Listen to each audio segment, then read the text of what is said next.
한 주간도 평안하셨습니까?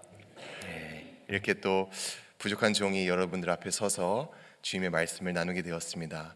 평소에는 제가 사역을 2부 예배 그리고 청년부 예배를 담당해서 하기 때문에 1부 예배 오신 여러분들과 인사할 기회가 많지 않았는데 또 이렇게 귀한 복된 자리를 통해서 여러분들께 인사드릴 수 있어서 참으로 주님 앞에 감사하다는 생각이 들었습니다. 주의 말씀을 전하는 것은 목회자로서 언제나 영적인 큰 부담인 것 같습니다. 그러나 부족한 제 자신을 인정하고 깨닫고 오로지 저를 통해서 말씀하실 성령님을 의지할 때에 이 자리가 주님만을 높여드리는 자리, 주님의 말씀이 선포되는 자리가 될 줄로 믿습니다. 제가 이스턴 쇼어에서 미국 교회를 담당하고 목회할 당시에 참여했던 리더십 프로그램 중에 배운 것이 하나 있습니다. 바로 플래티넘 룰이라는 것입니다. 우리가 성경을 통해 골든 룰이라고 해서 황금의 법칙을 잘 알고 있습니다. 누가복음 6장 31절에 나와 있습니다. 너희는 남에게 대접받고자 하는 대로 남을 대접하여라. 이것을 우리가 영어로 번역하면 treat others just as you want to be treated 이렇게 됩니다. 이것이 우리가 잘 알고 있는 황금의 법칙, 골든 룰이라면 플래티넘 룰은 이 골든 룰과 의미의 맥락은 같으나 한 단계 더 깊이 들어갑니다. Treat others just as they want to be treated.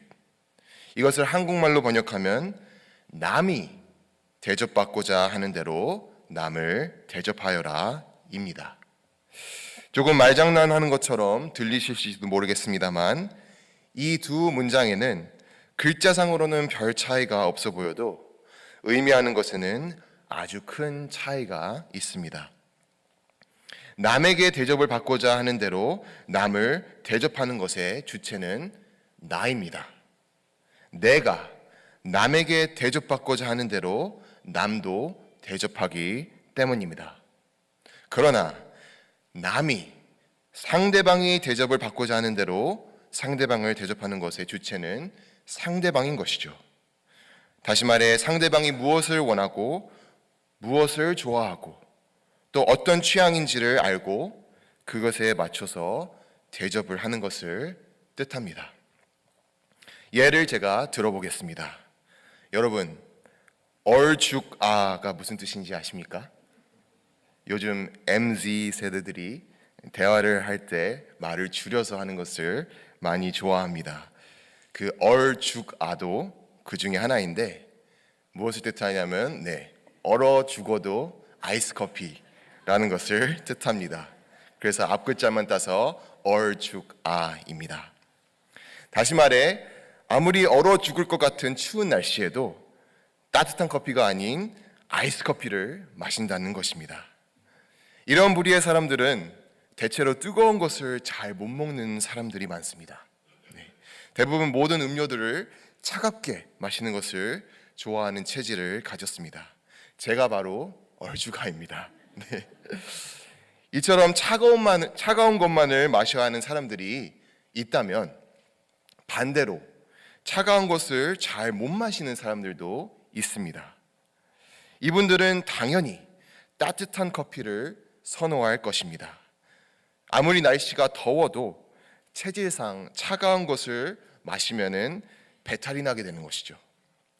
그런 사람들에게 만약 얼죽아인 제가 배려하는 차원에서 날씨가 덥다는 이유로 아주 얼음장과 같은 아이스 커피를 그분께 드린다면 그것은 배려일까요? 고통일까요? 주셨는데 이거 마시지도 못하고 안 마시면 성의를 무시할 것 같고 정말 엄청난 고민거리를 안겨주는 것이 됩니다. 제 마음과는 상관없이 아무리 좋은 마음으로 한 행동일지라도 상대방을 고려하지 않으면 그것은 결코 배려가 될 수 없는 것입니다.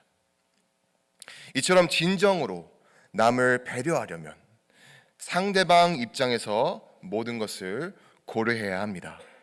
그러기 위해서는 먼저 상대방에 대해 관심을 가지고 함께 교제를 나누면서 알아가는 것에서부터 시작을 해야 합니다.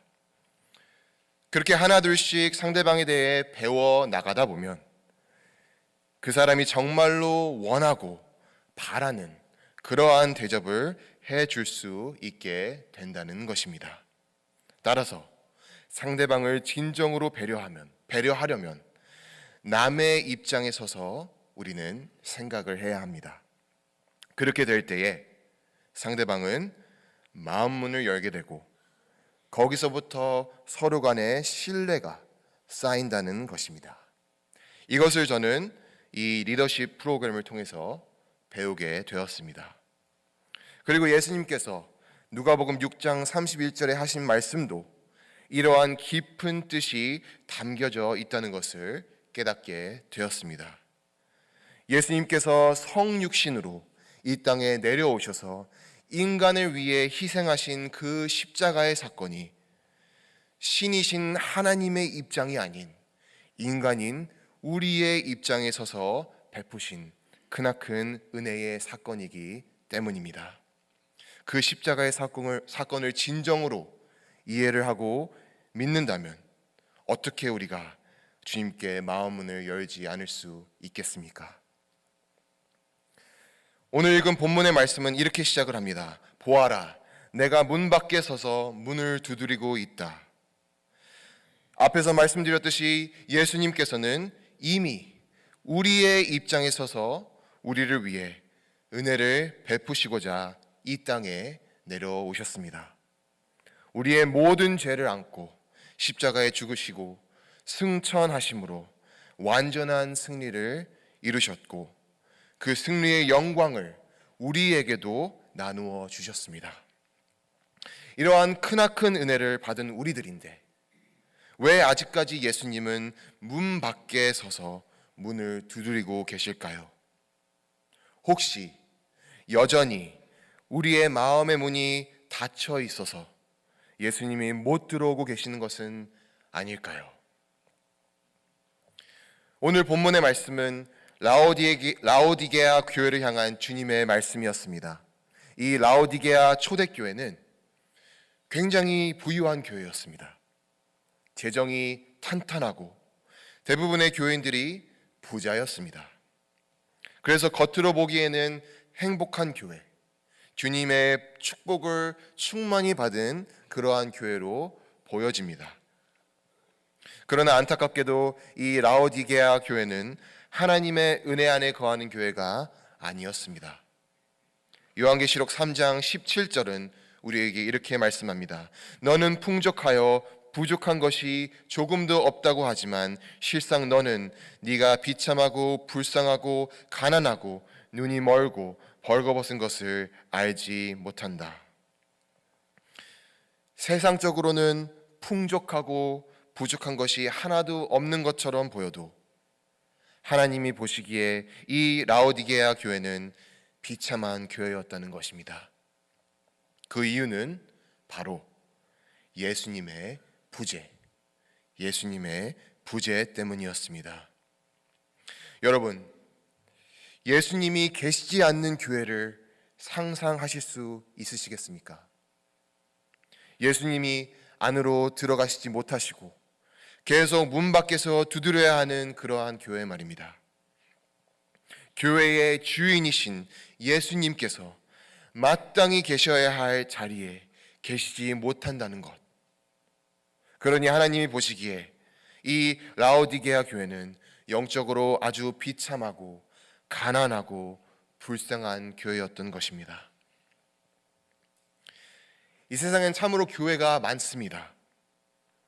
그러한 교회들이 겉으로 봤을 때의 모습과 안으로 봤을 때의 모습이 다를 수 있다는 것을 우리는 알아야 합니다.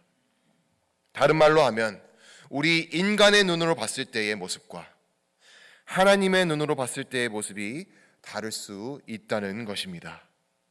겉으로 보기에는 아무리 좋아 보이는 그러한 교회일지라도 하나님 눈에 보시기에는 그 교회가 불쌍한 교회가 될 수 있다는 것입니다. 그 기준이 과연 무엇일까요?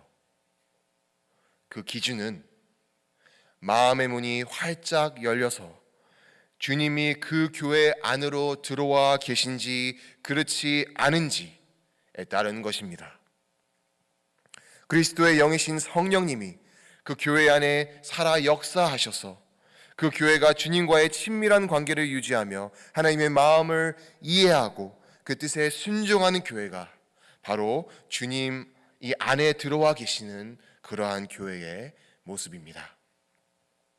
우리 인간의 눈으로 볼 때 교인의 수가 많고 재정이 탄탄하고 지교회가 수십 개이고 교회 예배당이 아무리 크다 할지라도 주님이 들어오지 못하는 그러한 교회라면 그 교회는 영적으로 죽은 교회, 비참한 교회가 되는 것입니다. 여러분, 문이 열리지 않아서 대문 밖에서 계속 문을 두드리며 누군가가 열어주기만을 간절히 기다린 경험이 혹시 있으십니까? 제가 다시 이스턴쇼에 가서 이제 거기서 목회할 때 저는 그때 목사 사택에서 생활을 했습니다. 이 사택이 있는 위치가 차들이 많이 지나다니는 그러한 도로에 있었기 때문에 안전상 대문은 이용하지 않고 항상 잠궈뒀습니다. 대신에 뒷문을 많이 이용하고 그 뒷문에 자동차도 주차해 놓고 뒷문을 왔다 갔다 하면서 출입으로 이용했습니다. 어느 날 저녁 잠깐 자동차에 있는 물건을 가지러 가기 위해 제가 이제 뒷문으로 밖으로 나와서 그 주차된 차로 향했습니다. 집을 나오면서 저는 습관적으로 이제 문을 닫고 나왔습니다. 나와서 이제 필요한 물건들을 차에서 챙기고 다시 집으로 들어가려고 하는데 그만 문이 잠겨버린 것입니다. 열쇠는 집 안에 있었고 잠깐 요 앞에 차에 갔다 오는 거라서 핸드폰도 들고 나오지 않은 상태였습니다. 어떻게 해야 될 바를 몰라서 저는 어쩔 수 없이 제 아내가 이 두드리는 소리를 간절히 듣길 바라는 마음으로 계속해서 문을 두드렸습니다. 하지만 그때 제 아내는 태어난 지 몇 개월 안 된 우리 딸을 2층 침대방에서 재우고 있어서 그 문 두드리는 소리를 전혀 듣지 못했습니다. 소리도 질러봤습니다. 하지만 도로에 지나다니는 차가 하도 많아서 그 소리에 제 목소리가 묻혀서 들리지가 않았습니다. 그렇게 한 30분 정도 문 밖에 서 있다 보니 제 모습이 점점 초라하게 느껴졌습니다. 누가 보면 뭘 잘못해서 쫓겨난 사람처럼 오해될 정도로 반팔 반바지에 슬리퍼 차림으로 그렇게 밖에 쭈그리고 앉아 있었습니다.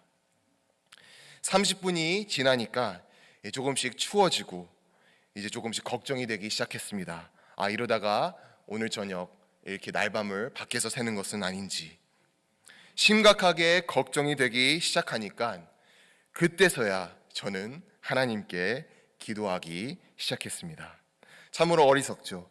진작에 기도했으면 될 것을 꼭 혼자서 모든 것을 해본 다음에야 아무것도 해결되지 않을 때 하나님께 도움을 청하는 것 같습니다. 아무튼 저는 그 자리에서 기도를 하기 시작했습니다. 주님, 밖에서 밤을 새지 않게 해주세요. 제 아내가 주님의 음성을 들어서 밑에 내려와 문을 열게 해주세요.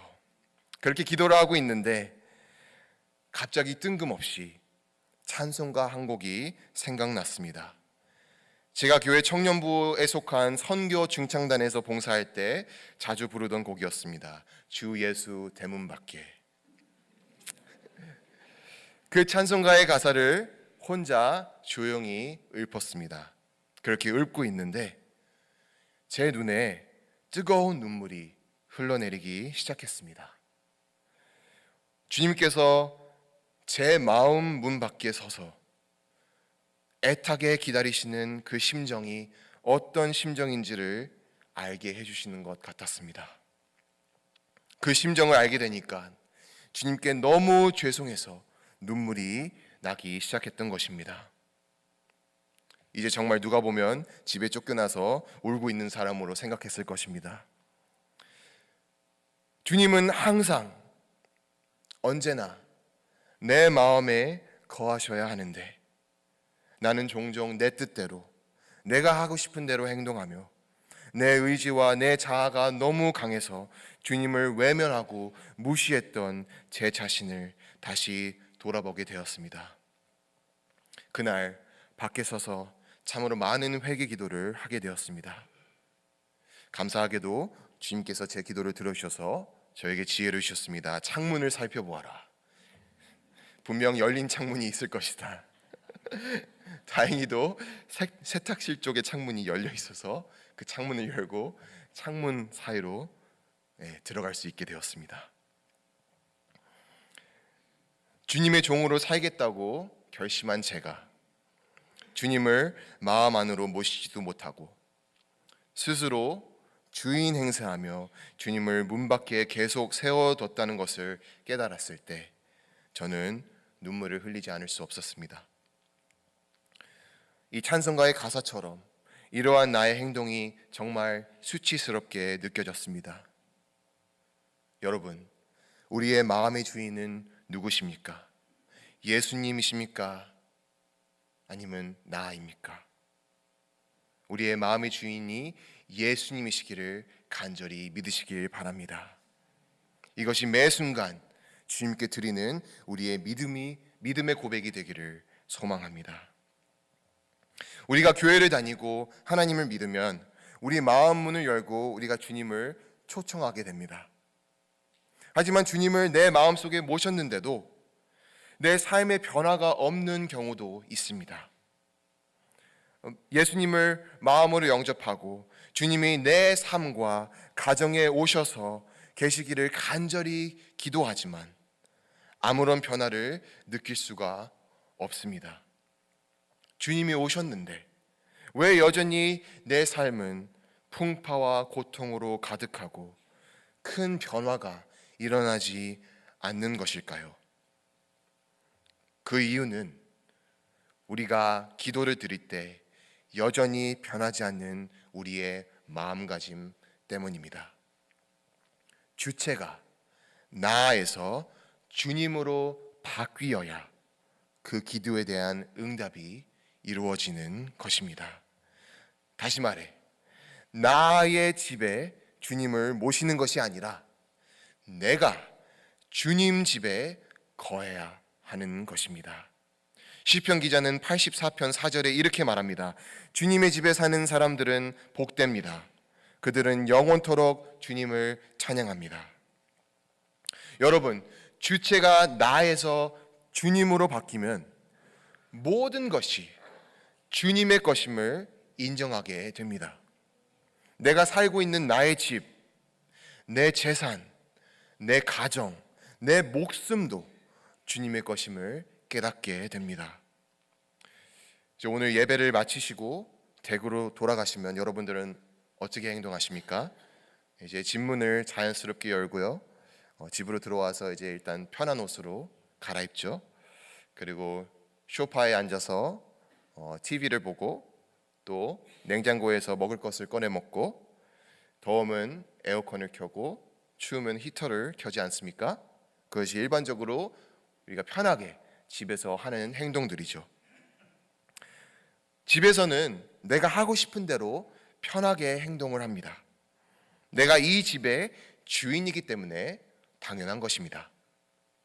그렇다면 만약 하나님이 이 집의 주인이라고 한다면 우리는 어떻게 행동하시겠습니까? 지금 내가 살고 있는 지금 내 집이 내 집이 아닌 하나님의 집이라고 생각하신다면 어떻게 행동이 나오겠습니까?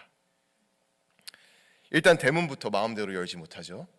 일단 문을 두드리겠죠. 문을 두드리고 초인종을 눌러서 주님께 들어갈 수 있는지 먼저 허락을 받게 됩니다. 집에 들어가서도 하고 싶은 대로 할 수가 없습니다. 적어도 집 주인의 허락을 받고 무엇이든 해야 하죠. 그렇죠? 저희가 어떠한 분의 집에 초청을 받아서 그 집에 가면 우리가 뭐 마음대로 뭐 냉장고 문을 열고 뭐 에어컨을 켜고 그러지 않지 않습니까? 무엇을 하더라도 그 집 주인의 허락을 받고 그 집 주인의 의사를 살피며 행동을 하게 됩니다. 집의 주인이 내가 아니니까 느낌이 확 달라지는 것입니다. 그럼 여러분 다시 제가 묻겠습니다. 우리의 주인은 누구입니까? 우리 마음의 집의 주인은 누구십니까? 나입니까? 아니면 주님이십니까? 우리 마음의 주인을 주님이 아닌 나라고 생각한다면 주님은 항상 내 손님밖에 되지 않습니다. 예수님을 믿는다고 그 이름을 부르지만 주님은 늘 손님으로만 계시고 결국 내가 주인 행세를 하고 다니는데 어떻게 주님의 능력이 내 삶 가운데 나타날 수 있겠습니까? 비록 마음의 문은 열었지만 주님의 능력이 내 삶에서 비춰지지 않을 때 우리는 다시금 내 자신을 점검해 봐야 합니다. 주님이 내 마음의 주인이신지 아니면 손님이신지. 주님이 우리 마음의 주인으로 계실 때 그때서야 비로소 성령의 능력이 우리의 삶 가운데 나타나십니다. 그때 주님께서는 우리를 통해 일을 하실 수 있습니다. 천지 만물을 창조하시고 전지전능하신 주님께서 모든 곳에 계실 수 있는데 왜 유독 우리의 마음 안으로는 들어오시지 못하시는 것일까요? 그것은 바로 주님은 인격적이신 분이시기 때문입니다. 우리를 사랑하시고 인격적으로 대하시는 주님께서 마음대로 우리의 마음을 조정하지 않으신다는 것입니다. 만약 사람의 마음을 마음대로 조정하는 것이 하나님의 성품이었다면 태초에 죄라는 것이 생기지도 않았을 것입니다. 아담과 하와가 죄를 짓지 않도록 그들의 마음을 조정하셨을 것이기 때문입니다. 그러나 주님은 마치 주인과 노예와 같은 관계를 우리와 맺고 싶어 하지 않으셨습니다. 주님은 우리와 부모와 자식과 같은 관계, 친구와 같은 관계, 인격적인 관계를 맺고 싶어 하십니다. 그래서 아담과 하와를 창조하시고 하나님은 매일 그들과 함께 에덴 동산을 거니시며 교제를 나누셨다는 것을 우리는 창세기를 통해 짐작을 할 수 있습니다. 창세기 3장 8절에서 9절은 이렇게 말합니다. 그 남자와 그 아내는 날이 저물고 바람이 서늘할 때에 주 하나님이 동산을 거니시는 소리를 들었다. 주 하나님이 그 남자를 부르시며 물었다. 네가 어디에 있느냐? 이처럼 주님은 에덴 동산으로 직접 내려오셔서 동산을 거니시며 아담을 찾으시는 모습을 볼 수 있습니다. 안타깝게도 아담과 하와는 그동안 마음으로 모셨던 주님 대신 죄를 마음에 받아들여 주님과의 관계에 상처를 입혔습니다. 그리고 에덴 동산에서 쫓겨나게 됩니다.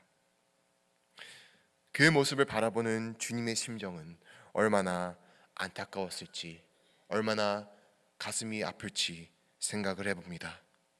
주님이 계셔야 할 우리의 마음 안에 주님 대신 주님이 가장 싫어하시는 죄가 들어가 있으니 말입니다. 이와 동일한 심정으로 주님께서는 라오디게아 교회 문 밖에 서서 기다리고 계시는 것이 아닐지 생각해 봅니다. 요한계시록 3장 20절 후반부에 주님은 이렇게 말씀하십니다. 누구든지 내 음성을 듣고 문을 열면 나는 그에게로 들어가서 그와 함께 먹고 그는 나와 함께 먹을 것이다. 여러분, 함께 먹는다는 것은 식탁의 교제를 나눈다는 것이죠. 우리가 가족을 다른 말로 식구라고 부르지 않습니까? 그 이유는 함께 식탁의 교제를 나누는 사이가 바로 가족이기 때문에 그렇습니다. 주님이 우리와 함께 먹고 우리가 주님과 함께 먹을 수 있게 된다는 것은 주님께서 우리를 가족의 구성원으로 받아들여 주신다는 것을 의미한다는 것입니다. 결국 주님께서 우리의 마음 문을 애타게 두드리시며 기다리시는 그 이유는 우리를 천국 백성된 주님의 가족으로 받아들여 주시기 위해서라는 것입니다.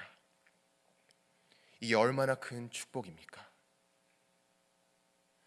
우리 그리스도인들은 예수님을 영접했다고 믿습니다. 영접했다는 것은 영으로 주님을 만났다는 뜻으로 주님이 내 마음 안에 계신다는 것과 동일한 의미입니다.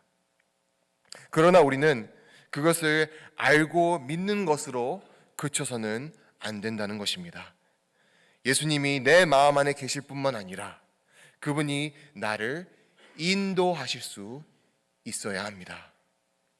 오순절 마가의 다락방에서 성령의 임재하심을 입은 제자들은 주님을 뜨겁게 영접했습니다. 그러나 거기서 멈추지 않고 그들은 계속해서 성령님과 동행하며 그분의 인도하심을 받았습니다. 그로 인해 초대교회의 부흥의 역사가 일어났고 사도 바울과 같은 완악한 바리새인의 마음을 변화시켰으며 세계 곳곳에 복음이 전파되는 역사가 일어났습니다. 인간의 힘으로 한 것이 결코 아닙니다. 성령의 역사입니다. 우리가 성령의 임재하심을 받고 주님을 마음의 주인으로 모시고 섬길 때 우리를 통해 일하시는 주님의 그 놀라운 손길을 우리는 체험할 수 있습니다. 예수님께서 하신 말씀을 우리가 잊지 않고 기억하기를 소망합니다. 성령이 너에게 내리시면 너희는 능력을 받고 예루살렘과 온 유대와 사마리아에서 그리고 마침내 땅끝까지 이르러 내 증인이 될 것이다. 매 순간 우리 안에 계시는 그 성령님을 의지하며 그분의 인도하심을 우리가 받는다면 우리는 못할 것이 없다는 것입니다. 그 이유는 모든 것을 하실 수 있는 그 주님께서 우리를 통해 직접 일하시기 때문인 줄로 믿습니다.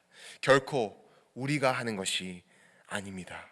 우리 안에 살아 역사하시는 주님께서 일하시는 것이기에 그분을 통해 우리는 못할 것이 없다는 뜻입니다. 우리가 해야 할 일은 오직 하나, 주님을 언제나 내 마음의 주인으로 모시고 따르며 그분과 깊은 관계를 유지하는 것입니다. 갈라디아서 5장 16절은 이렇게 말씀합니다. 내가 또 말합니다. 여러분은 성령께서 인도하여 주시는 대로 살아가십시오.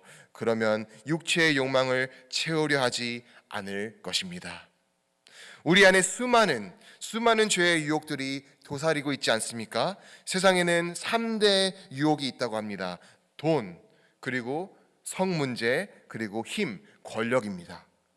우리는 이것이 죄의 유혹인 것을 알면서도 여전히 여기에 무너지는 경우가 참으로 많습니다.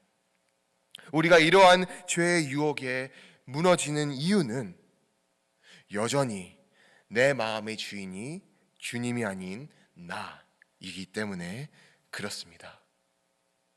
그러나 우리가 주님을 내 마음의 주인으로 모시고 성령의 인도하심에 따라 살면 우리는 육체의 욕망을 채우려 하지 않게 될 것이고 주님과 늘 동행하며 살 것이라고 성경은 분명하게 말씀해주고 있습니다.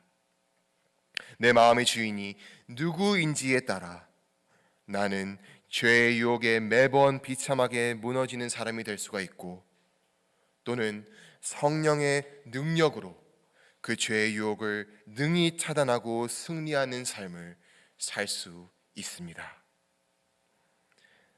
사랑하는 교우 여러분, 그리고 방송으로 예배에 참여하고 계시는 모든 형제 자매 여러분, 주님을 늘 내 마음의 주인으로 모시는 우리 모두가 되기를 간절히 소망하고 기도합니다. 그래서 성령의 임재하심을 늘 경험하며 그분의 인도하심을 통해 하나님의 나라를 확장해가는 역사를 쓰는 저와 여러분 그리고 우리 워싱턴 한인교회가 되기를 간절히 소망하고 기도합니다. 우리의 생각이 바뀌면 됩니다.